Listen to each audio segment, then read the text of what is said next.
Ophelia by Arthur Rimbaud. On the calm black water where the stars are sleeping, white Ophelia floats like a great lily. Floats very slowly, lying in her long veils. In the far-off woods you can hear them sound the mort. For more than 1,000 years, sad Ophelia has passed, a white phantom, down the long black river. For more than 1,000 years, her sweet madness has murmured its ballad to the evening breeze. The ruffled water lilies are sighing around her. At times, she rouses in a slumbering alder some nest from which escapes a small rustle of wings. A mysterious anthem falls from the golden stars. O pale Ophelia, beautiful as snow. Yes, child, you died, carried off by a river. It was the winds descending from the great mountains of Norway that spoke to you in low voices of better freedom. It was a breath of wind that, twisting your great hair, brought strange rumors to your dreaming mind. It was your heart listening to the song of nature, in the groans of the tree and the sighs of the nights. Heaven, love, freedom. What a dream, oh poor crazed girl. You melted to him as snow does to a fire. Your great vision strangled your words, and fearful infinity terrified your blue eyes. And the poet says that by starlight you come seeking in the night the flowers you picked, and that he has seen on the water, lying in her long veils, white Ophelia floating like a great lily.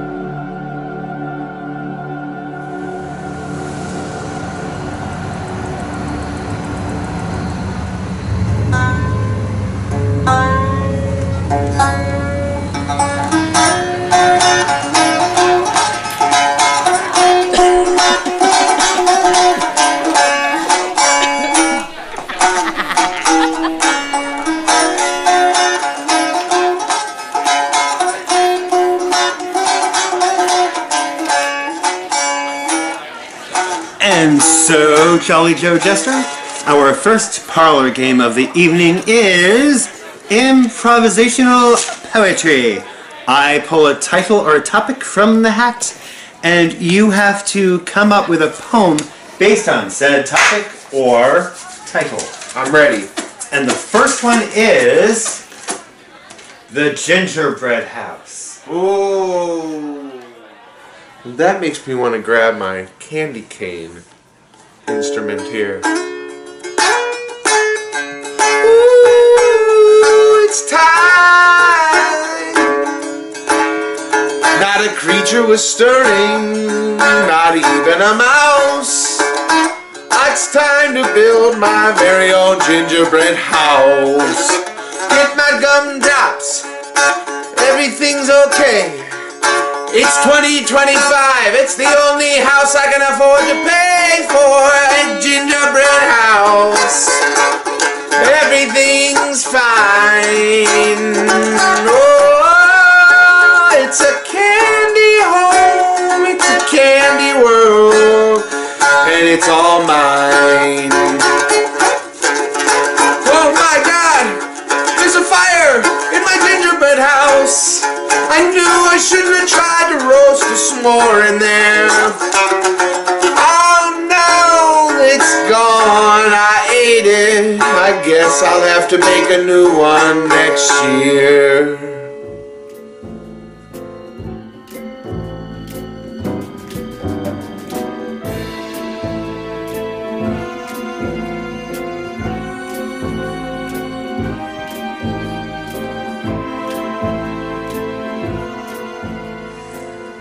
blizzard. William Carlos Williams. Snow. Years of anger following hours that float idly down. The blizzard drifts its weight deeper and deeper for 3 days. Or 60 years, eh? Then the sun. A clutter of yellow and blue flakes. Hairy-looking trees stand out in long alleys over a wide solitude. The man turns, and there, his solitary track stretched out upon the world.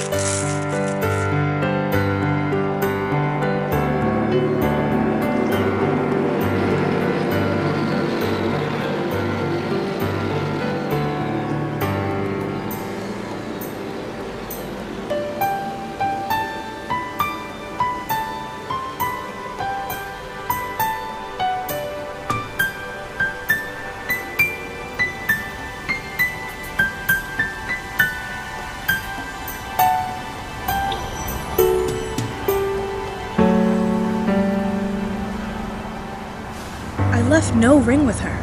What means this lady? Fortune forbid my outside have not charmed her. She made good view of me. Indeed, so much that sure methought her eyes had lost her tongue, for she did speak and starts distractedly. Disguise. I see thou art a wickedness, wherein the pregnant enemy does much. How easy is it for the proper false of women's waxen hearts to set their forms? Alas, our frailty is the cause, not we. For such as we are made of, such we be. Oh, this Fadge. My master loves her dearly, and I, poor monster, fond as much on him. And she, mistaken, seems to dote on me. Ah, what will become of this? Oh, time. Thou must untangle this, not I. It is too hard a knot for me to untie.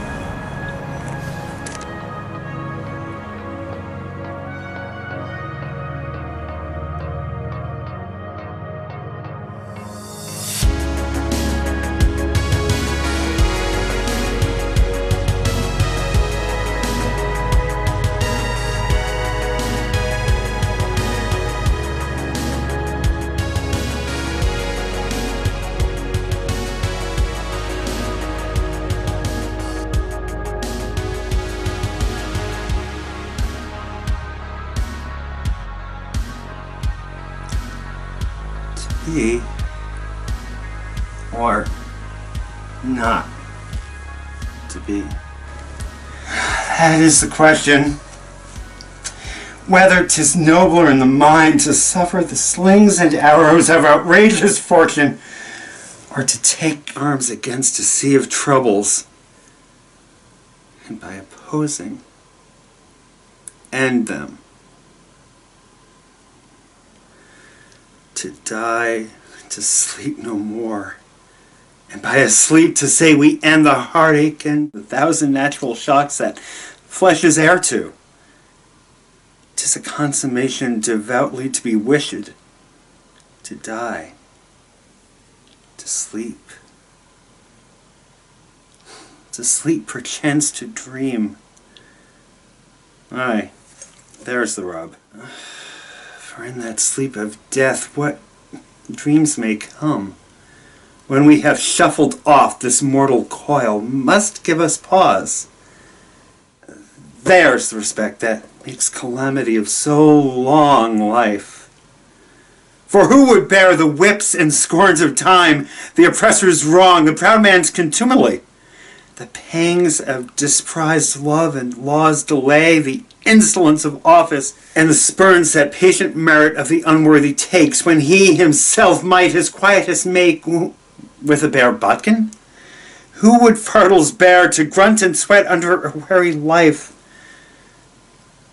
but that the dread of something after death, the undiscovered country, from whose bourne no traveller returns, puzzles the will and makes us rather bear those ills we have than fly to others we know not of.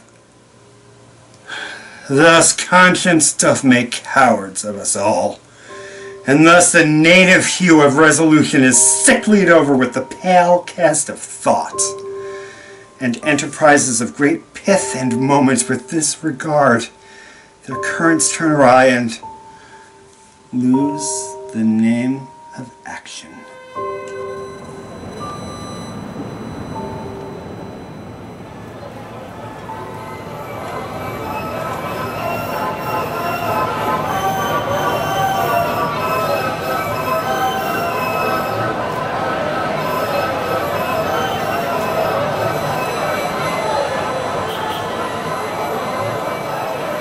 Christmas tree lots, Chris Green. Christmas trees lined like war refugees, a fallen army made to stand in their greens. Cut down at the foot on their last leg, they pull themselves up, arms raised. We drop them like wood, tied. They're driven through the streets, dragged through the door, cornered in a room and given a single blanket, only water to drink, surrounded by joy. Forced to wear a gaudy gold star to surrender their pride. They do their best to look alive.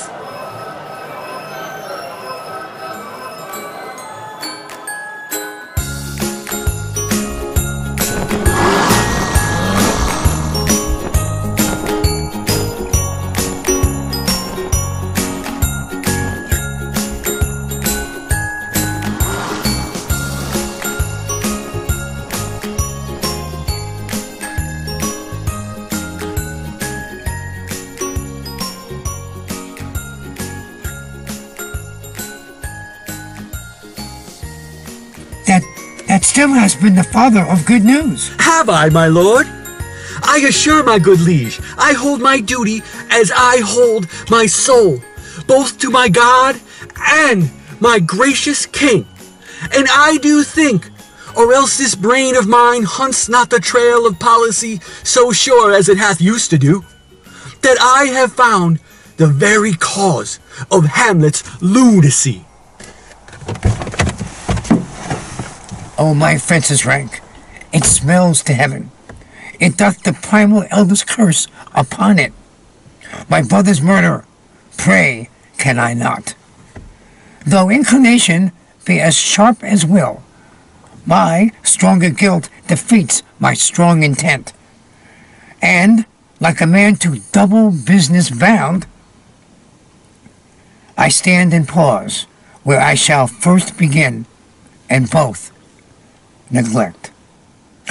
What if this cursed hand were thicker than itself with brother's blood?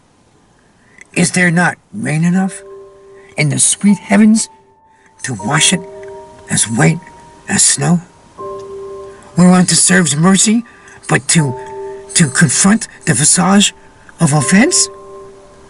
And what's in prayer but this twofold force, to be forestalled ere we come to fall, of being pardoned, of being down. Then I'll look up.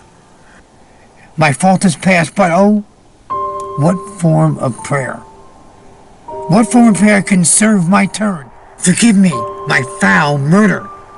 That cannot be, since I am still possessed of those effects of which I did the murder. My crown, my own ambition, and my queen. May one be pardoned and retain the offense? In the corrupted currents of this world, offense's gilded hand may shove by justice, and oft to seen the wicked prize itself. What then? What rests? Try not repentance can? What can it not? Yet, what can it when one cannot repent? Oh, wretched state! Oh, bosom black as death! Oh, limed soul, still struggling to be free!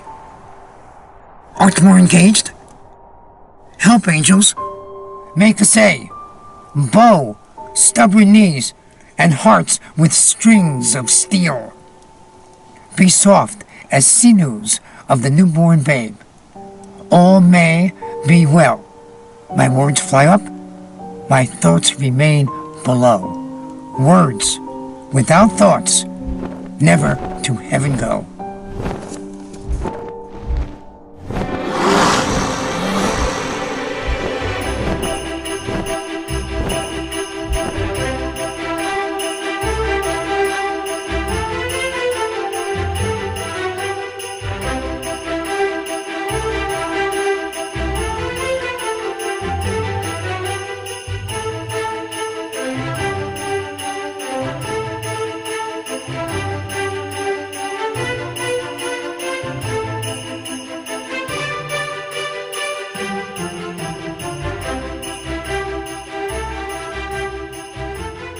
Know that we have divided in three our kingdom, and 'tis our fast intent to shake all cares and business from our age, conferring them on younger strengths, while we, unburdened, crawl toward death. And here are to be answered. Tell me, my daughters, since now we will divest us both of rule, interest of territory, cares of state, which of you, shall we say, doth love us most, that we our largest bounty may extend, where nature doth with merit challenge? Goneril, our eldest born, speak first. Sir, I love you more than word can wheel the matter, dearer than eyesight, space, and liberty, beyond what can be valued, rich or rare, no less than life, with grace, health, beauty, honor, as much as a child e'er loved or father found. A love that makes breath poor and speech unable. Beyond all manner of so much I love you. What shall Cordelia speak? Love and be silent. Of all these bounds, even from this line to this, with shadowy forests and with champaigns riched, with plenteous rivers and wide-skirted meads, we make thee lady. To thine and Albany's issue be this perpetual. What says our second daughter, our dearest Regan, wife of Cornwall? Speak. God. I am made of that same self-metal as my sister, and prize me at her worth. In my true heart I find that she names my very deed of love. Only she comes too short. That I profess myself an enemy to all other joys which the most precious square of sense possesses. And I find myself felicitate and alone in my dear Highness's love. To thee and thine hereditary ever remain this ample third of our fair kingdom, no less in space, validity, and pleasure than that conferred on Goneril. Now our joy, although our last and least, to whose young love the vines of France and milk of Burgundy strive to be interested, what can you say to draw a third more opulent than your sisters? Speak. Nothing, my lord. Nothing? Nope. Nothing. Nothing will come of nothing. Speak again. Unhappy that I am, I cannot heave my heart into my mouth. I love your majesty according to my bond. No more, no less. How, Cordelia? Mend your speech a little, lest you may mar your fortunes. Good, my lord, you have begot me, bred me, loved me. I return you those duties, back as are fit. Obey you, love you, honor you, and I will honor you until I have taken a husband.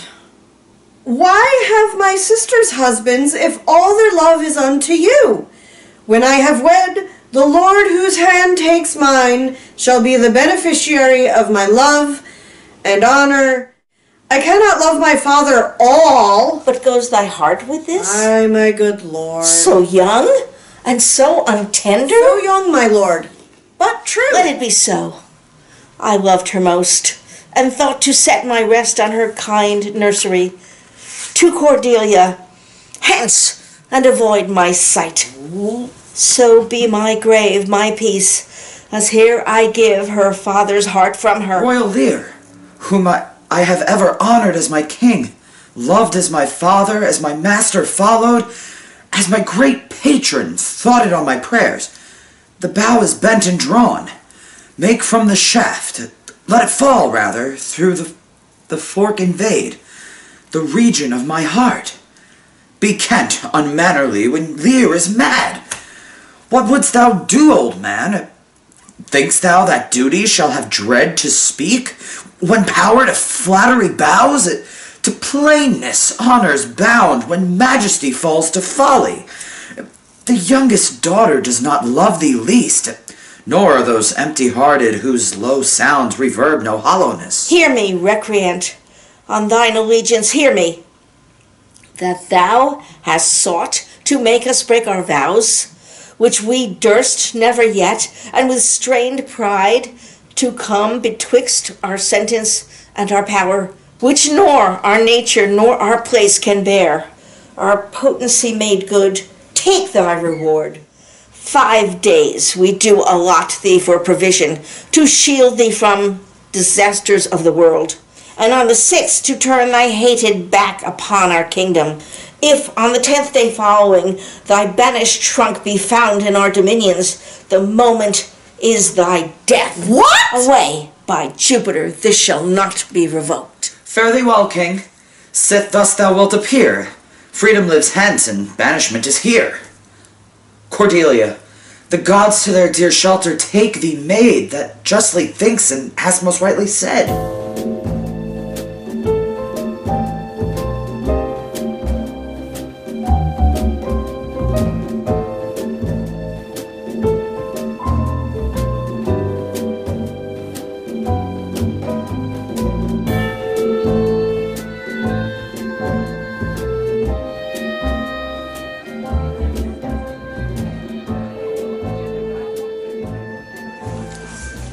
Next topic is politics at the dinner table. You really had to go there? Come on. Here. There's an important lesson about this one. Oh, politics. You know what really makes the machine of fear tick, tick, tick? Politics. Oh, it gives me the ick. So when you're all together with your humble family, remember everybody, we gotta have some unity. Even if you think the brother or sister may be as stupid as can be, you gotta hold it in. Because we love each other and Christmas is here. It's time to spread the Christmas cheer. I said Hanukkah is cometh, and it's time to have some funneth. So don't run amok and go opening up your mouth with smoke. It's time to celebrate. It's not time to send any hate. Of course we all disagree. That's the way they really all want it to be. Of course we want to fight, but please have some insight that this is the time you desire. So let's go back to the fire. Come on, everybody, come together. It's time we all were light as a feather and relaxed and had joy. Every girl and every boy, no matter what you believe, it's the one time a year we receive. And remember the greatest gift, the one we all really wish for. It's right here. The present is near. You hear that? That's what it's like when we can have peace. So don't bring it up. Jolly Joe's public service announcement. Next. Now, Mother, what's the matter? Hamlet, thou hast thy father much offended. Mother, you have my father much offended. Come, come. You answer with an idle tongue. Go, go. You question with a wicked tongue. Why? How now, Hamlet? What's the matter now? Have you forgot me? No, by the rood, not so. You are the queen, your husband's brother's wife. And would it were not so, you are my mother. Nay, then I'll set those to you that can speak. Come, come. You will remain seated. You shall not budge. You go not till I set you up a glass where you may see the inmost part of you.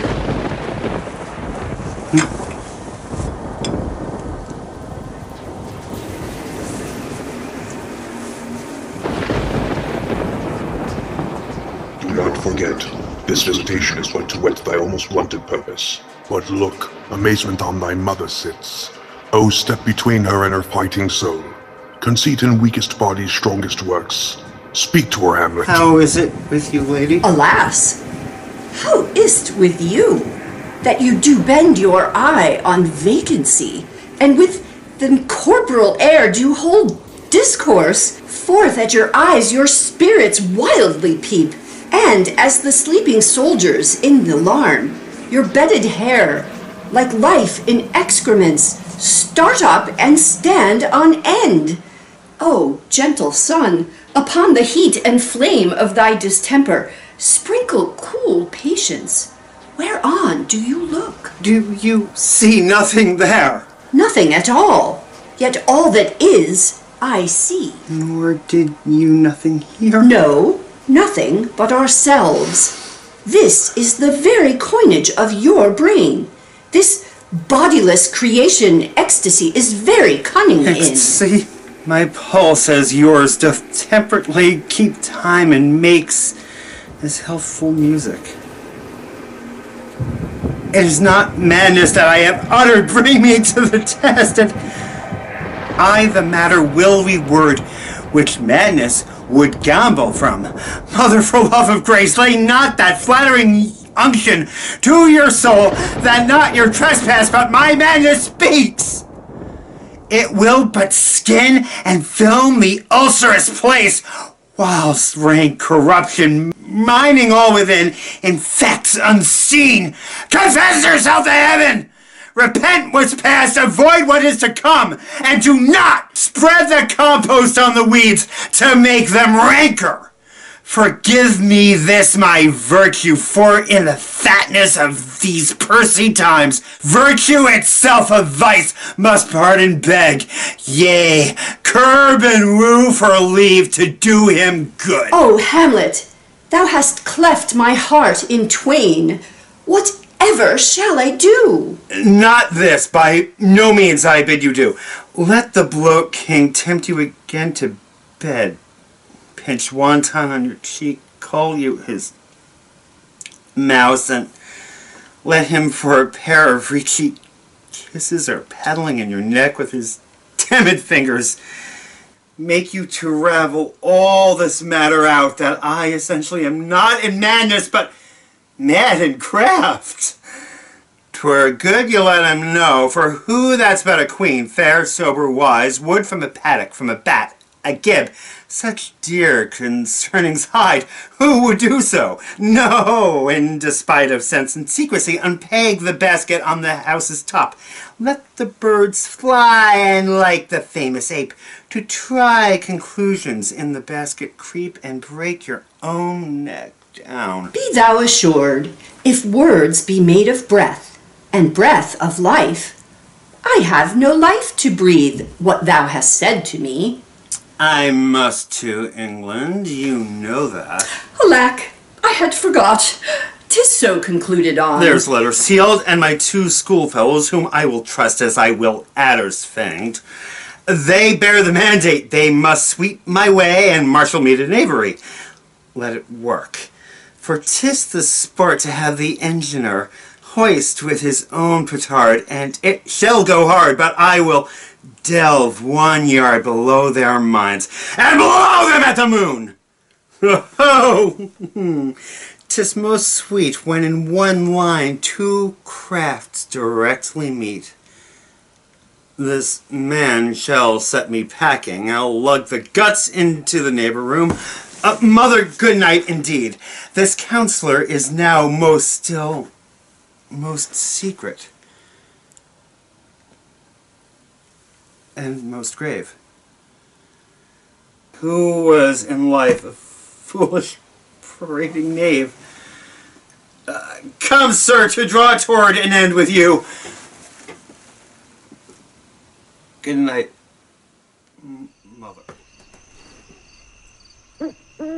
What do you call people who are afraid of Santa? What do you call them? Claustrophobic. You really should be boiled in your own pudding and buried with a stake of holly through your heart.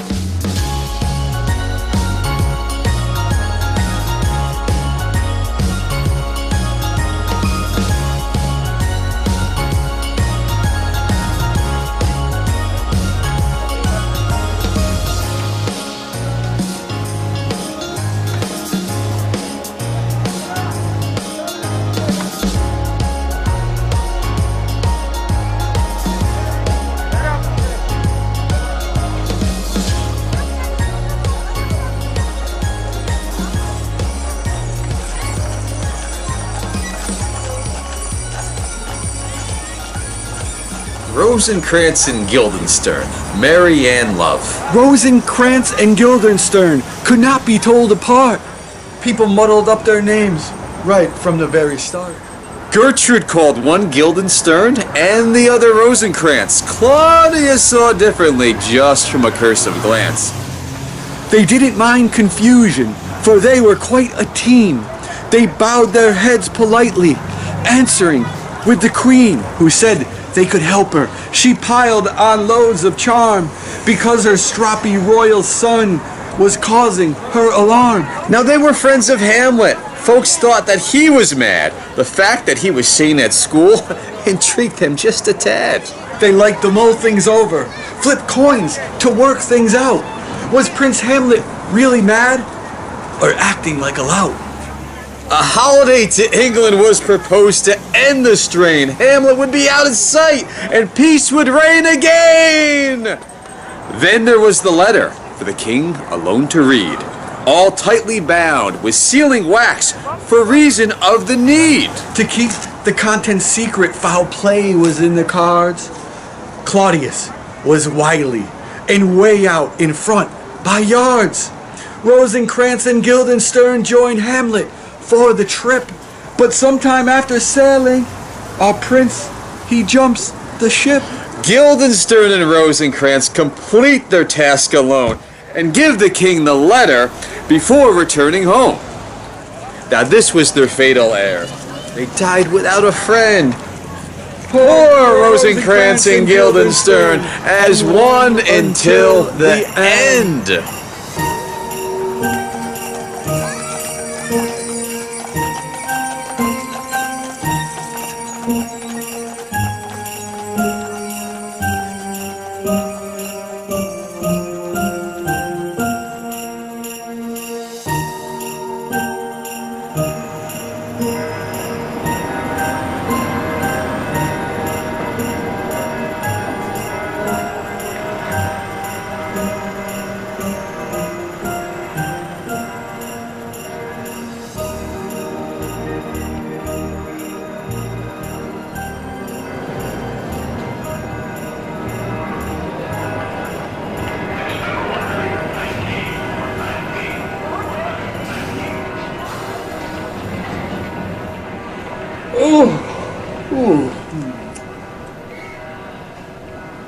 Ooh, the bells. The Bells by Edgar Allan Poe. Hear the sledges with the bells, silver bells. What a world of merriment that their melody foretells. How they tinkle, tinkle, tinkle in the icy air of night. While the stars that oversprinkle all the heavens seem to twinkle with a crystalline delight, heaving in time, in a sort of runic rhyme. The jingling and the tinkling of the bells, how it swells, how it dwells, on the future how it tells, or the rapture it impels. To the swinging and the ringing of the bells, bells, bells, of the bells, bells, bells, bells, bells, bells, bells, to the rhyming and the chiming of the bells. Hear the loud alarum bells, brazen bells. What a tale of terror, now their turbulency tells, in a startled ear of night.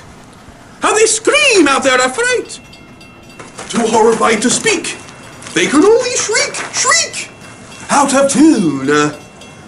How the danger ebbs and flows, yet the ear distinctly tells, in the jangling and the wrangling, how the danger sinks and swells.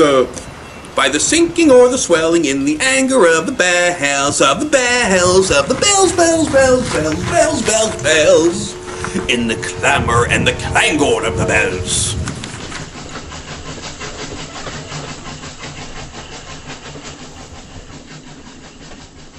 Stopping by woods on a snowy evening, Robert Frost. Whose woods these are, I think I know. His house is in the village, though. He will not see me stopping here to watch his woods fill up with snow. My little horse must think it queer to stop without a farmhouse near, between the woods and frozen lake, the darkest evening of the year. He gives his harness bells a shake to ask if there is some mistake. The only other sounds the sweep of easy wind and downy flake. The woods are lovely, dark and deep, but I have promises to keep, and miles to go before I sleep, and miles to go before I sleep. Shh! What's that now? Hear the toiling of the bells. Iron bells! What a world of solemn thought in their monody compels. And the people, the people! They that dwell up in the steeple, all alone, who, tolling and tolling, tolling, in that muffled voice feel glorying in so rolling on the human heart of stone. They are neither man nor woman. They are neither brute nor human. They are ghouls. And their king, it is who toes, and he rolls, rolls, rolls, rolls, rolls, in sort of a runic rhyme. To the paean of the bells, keeping time, time, time, in sort of a runic rhyme. To the throbbing of the bells, bells, bells, to the sobbing of the bells, keeping in time, time, time, as he knells, knells, knells, in a happy runic rhyme. To the rolling of the bells, bells, bells, to the tolling ding-dong of the bells, bells, bells, bells, bells, bells, bells, to the moaning and groaning of the bells.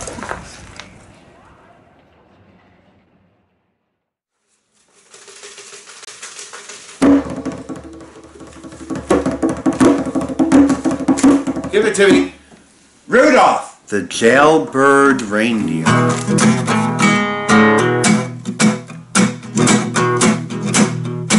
Oh yeah, baby. It's time to tell you about my friend, old Rudolph. Rudolph, the jailbird reindeer, had a very shiny nose. And one day he got too close, so the reindeer had to go. He tripped and fell on ice. They weren't very nice, and Rudolph's an ass half door. Rudolph, the brown-nosed reindeer, had to really go and show that he was up for a good parole, and his story is untold. Rudolph, the jailbird reindeer, he had to go and break away. Oh, they would not let him out, 'cause of those reindeer taxes he did not pay. So Rudolph, he spent his money for those little kids, the misfit toys. Rudolph's friends thought it was funny when Rudolph started making noise. At the dinner table, and they said, "Sorry, Rudolph, you are unable to be a reindeer." Here, bye-bye, Rudolph. Ooh.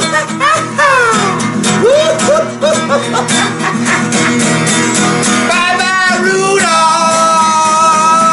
It's been fun, but everything goes. Ooh. So the next time you get that red nose in my face, I'll say it's time to go to your place, the Rudolph, the jailbird reindeer.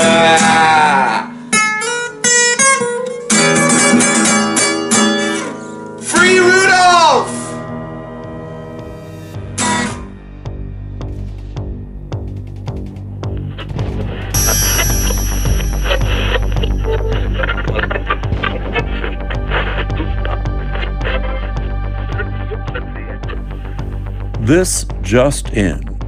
Rumors are circulating that Edmund, the illegitimate son of the Earl of Gloucester, has been killed.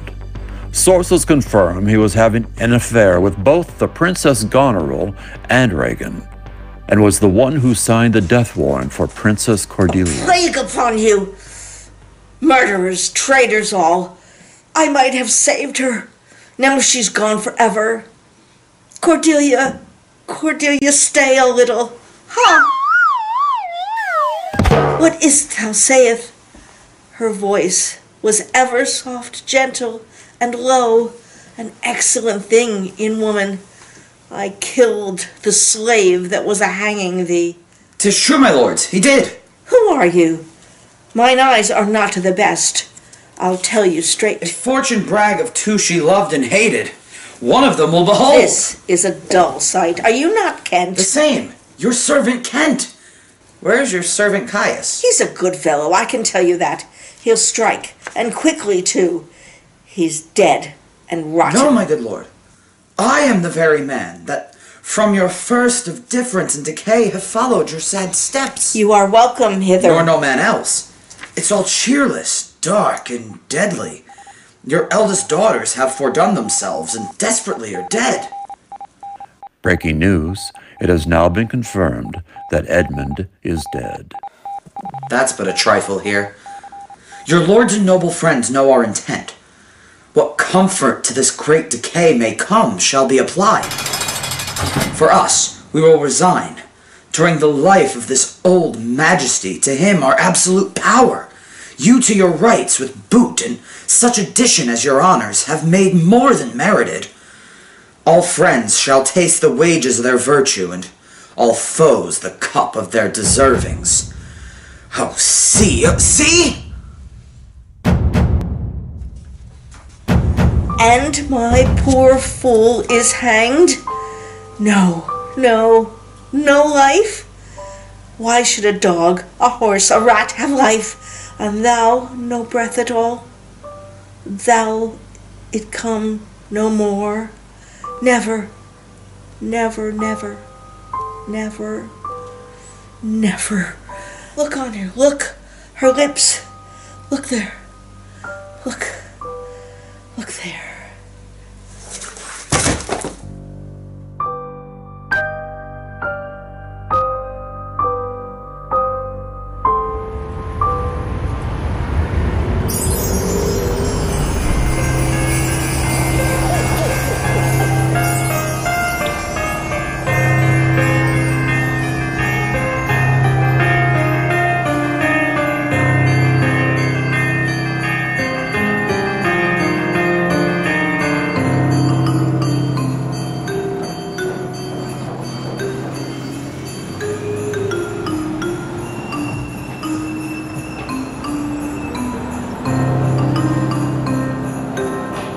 Fire and ice, Robert Frost. Some say the world will end in fire. Some say in ice. From what I've tasted of desire, I hold with those who favor fire. But if it had to perish twice, I think I know enough of hate to say that for destruction ice is also great and would suffice. Christmas, 1915, Percy MacKay. Now is the midnight of the nations, dark even as death. Beside her blood-dark seas, earth, like a mother in birth agonies, screams in her travail, and the planets hark her million-throated terror. Naked, stark, her torso writhes enormous, and her knees shudder against the shadowed Pleiades, wrenching the night's imponderable arc. Christ!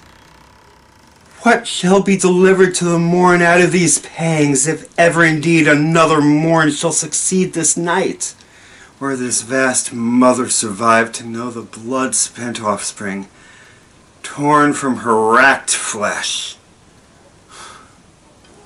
What splendor from the smother? What new winged world? Or mangled God stillborn?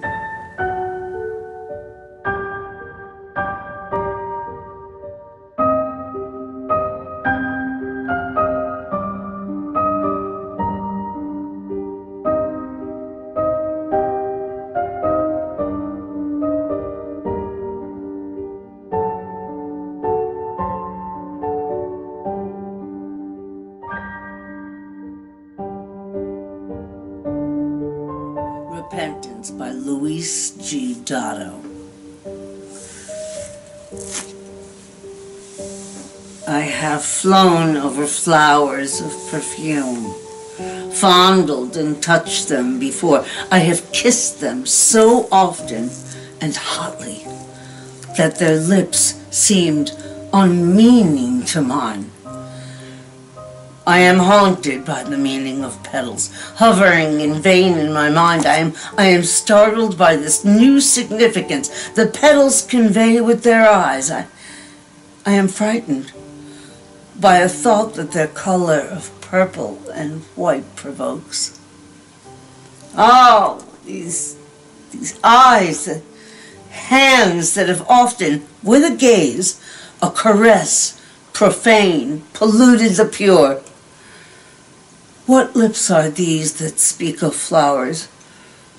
What lips, oh, what lips are these? Listless lips, cursed with kisses in moments unholy of shame.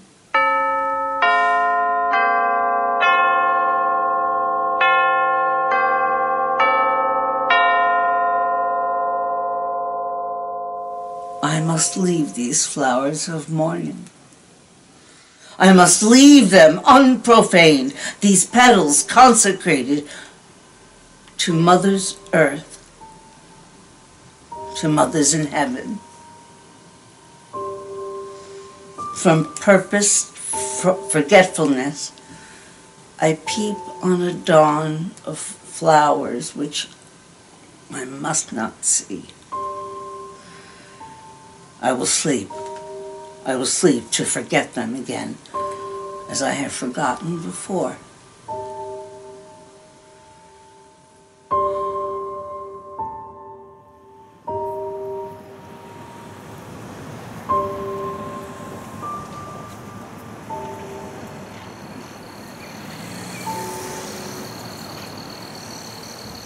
Where do Santa's reindeer stop for coffee?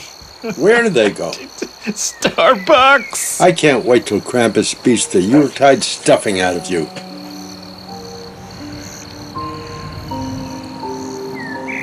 Hope is the Thing with Feathers by Emily Dickinson. Hope is the thing with feathers that perches in the soul and sings the tune without the words and never stops at all. And sweetest in the gale is heard, and sore must be the storm that could abash the little bird that kept so many warm. I've heard it in the chillest land and on the strangest sea, yet never in extremity it asked a crumb of me.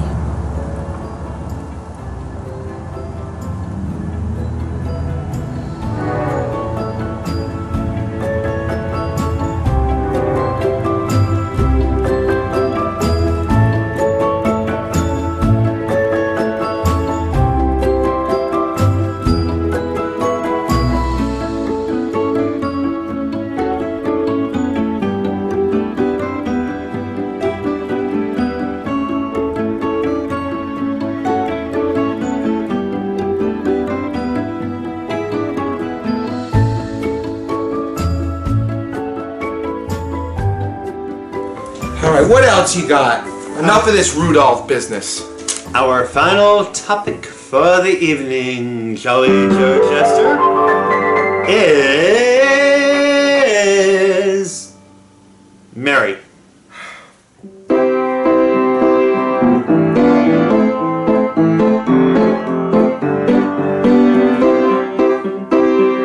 When things are getting scary and your bills are hairy and you are craving some holiday cheer, when things are looking weird and you got no place to go, so you shave your beard and you wonder, Joe, is it gonna snow? Merry Christmas, where are you, Mary? I hope we have another good time.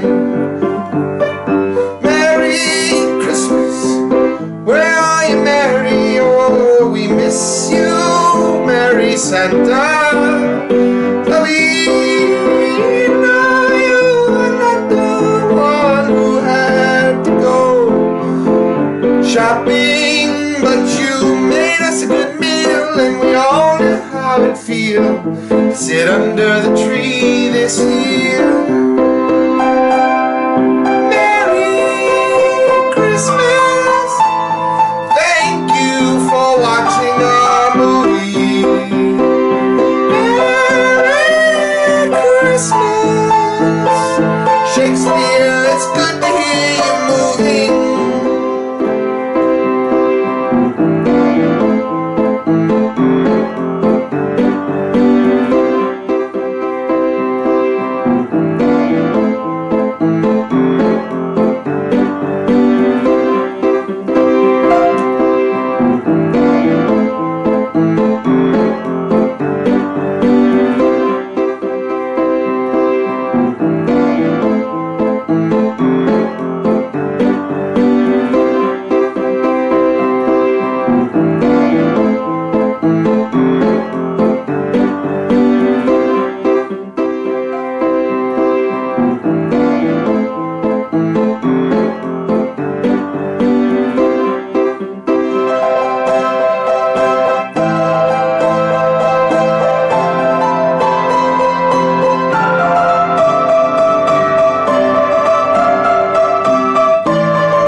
Be said before Christmas.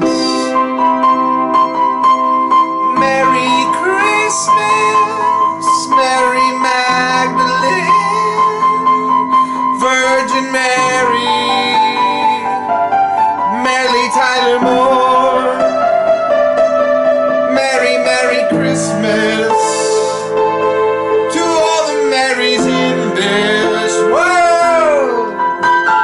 This is your moment, every merry man and girl wanna get married to Mary, Mary, Mary, Mary, Mary, Mary. Know what I wanna do. Merry Christmas and a Happy New Year. It's time we all looked ourselves in the mirror. Mary, Mary, please. Mary had a little lamb whose face was white as snow. Oh, Mary, where'd you go? Mary Poppins Road, don't fly away. Mary, it's scary when you're not here, but together we must spread Christmas cheer this year. Mary, did you know that when you had to go, that it would be on us to put on the show? Mary, did you know that we crave snow, but Christmas isn't